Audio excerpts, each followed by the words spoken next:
4ด้วยยัดแม่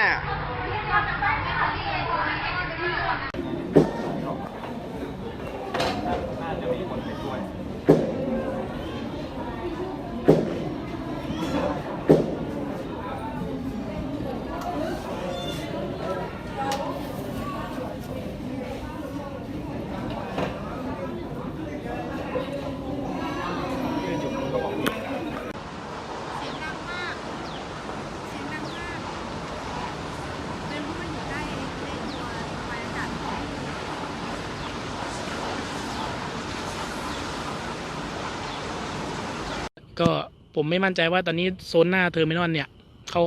เคลียร์พื้นที่กันยังไงนะครับเขาเคลียร์พื้นที่กันยังไงแต่ช่วงหัวค่ำตอนที่ผมไปตามแม่ยายมาครับมีเสียงปืนหลายนัดมากเลยครับไม่รู้มันเสียงปืนหรือเสียงระเบิดก็ไม่รู้โอ้หลายนัดมากเลยครับปุ้งปุ้งปุ้งปุ้งปุ้งปุ้งเนี่ยผมโอ้แรงมึงถ่ายหนังกันหรือไงวะเนี่ยโอ้คือไม่รู้เหมือนกันว่าอะไรเป็นยังไงข้างในคือเราไม่รู้ข้างในเลยครับว่าเป็นยังไงรอติดตามกันอย่างเดียวครับตอนนี้ซึ่งตอนนี้ผมออกมาจาก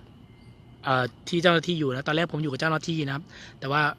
ผมนี่แหละถอยออกมาเองนะครับเพราะว่าลูกเมียรออยู่ข้างนอกครับเป็นห่วงโทรผมหลายสายแล้วผมไม่รับนะครับ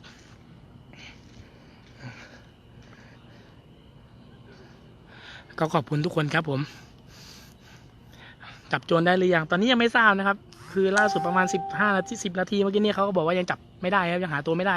แต่มีลูกค้าเมื่อกี้นะครับที่ขับรถเข้ามานะแจ้งว่าคนร้ายได้โพสต์ Facebook ครับว่าอยู่ที่ฟู้ดแลนด์มึงยังมีกระจิตกระใจมาโพสต์ดิว่ามึงอยู่ตรงไหนเนี่ยไอ้ห่าเนี่ยนั่นนะครับได้ยินเสียงปืน1 นัดแล้วนะครับตอนนี้ได้ยินเสียงปืน1 นัดนะครับตอนนี้ได้ยินเสียงปืนครับโอ้ผมก็แบบคือสมองผมตอนนั้นคิดอย่างเดียวครับกูจะวิ่งไปบอกแม่ยายโอ้ปวดหัวแม่ยายกระดาษอยู่ทุกวันแต่ทำไมกูรักเนาะก็รีบวิ่งไปบอกแม่ยายครับก็โอเคครับแม่ยายก็ออกมาปลอดภัยก็ตอนนี้ก็อยู่ในที่ปลอดภัยคือผมก็เข้าไปดูไม่ได้เลยนะครับตอนนี้ว่าแม่ยายอยู่ยังไงอะไรเงี้ยแต่ว่าเห็นว่าหลานหลานอีกคนนึงเนี่ยออกมาแล้วนะครับออกมาอยู่จุดโซนข้างนอกแล้วนะวิ่งออกมาข้างนอกแล้วนะครับที่บ้านก็ไม่มีใครอยู่นะครับตอนนี้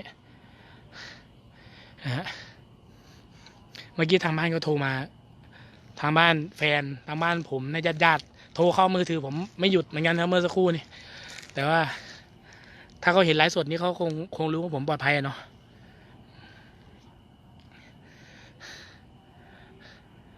ก็ไม่รู้ว่าจะจับคนร้ายได้ตอนไหนนะครับเราก็รอติดตามข่าวเดี๋ยวดูผมเดี๋ยวดูกันนะอันนี้ก็ในส่วนด้านหลังนี้ก็จะมี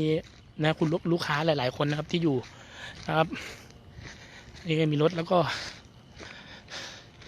เห็นผมไม่แน่ใจลูกค้าว่าลูกอยู่ที่ฟิตเนสอะไรด้วยหรือเปล่าผมไม่แน่ใจจริงๆเห็นเขาแจ้งเมื่อกี้นี้คืออยากจะ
ฉี่ด้วยยันแม่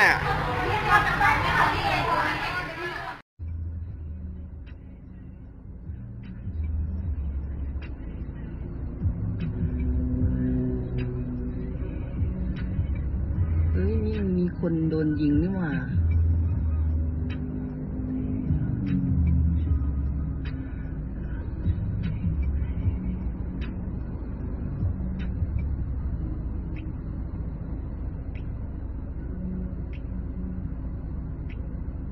เฮ้ย เฮ้ย